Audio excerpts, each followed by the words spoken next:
முள்ளிவாய்க்கால் நினைவேந்தல் நடக்கிற இடத்துக்கு போகிற வழிகளில் என்னெல்லாம் இடம்பெறுது என்று சொல்லி பார்க்க போகிறோம். இதில் வந்து முள்ளிவாய்க்கால் கஞ்சி வந்து கொடுத்து கொண்டிருக்கிறார்கள். பாருங்கோ, தமிழின படுகொலை நாள் மே 18 என்று எழுதப்பட்டிருக்கிறது.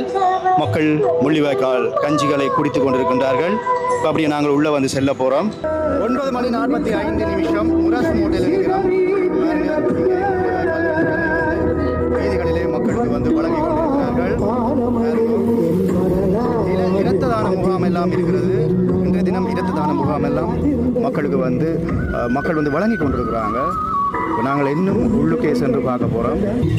விசுவ மடுவில் நிற்கிறோம். இங்கே வந்து பார்த்தீங்கன்னு சொன்னால் இந்த முறை பாருங்கள், இதில் முள்ளிவாய்க்கால் நினைவு தூபி மாதிரியே செய்திருக்கிறார்கள். இதில் வந்து தமிழின படுகொலை மே 18 என்று எழுதப்பட்டிருக்கிறது. இறுதி யுத்தத்திலே மக்கள் உணவாக உண்ட அந்த முள்ளிவாய்க்கால் கஞ்சியை வந்து விசுவ மடுவில் வந்து மக்களுக்கு வந்து வழங்கி கொண்டிருக்கிறார்கள். அந்த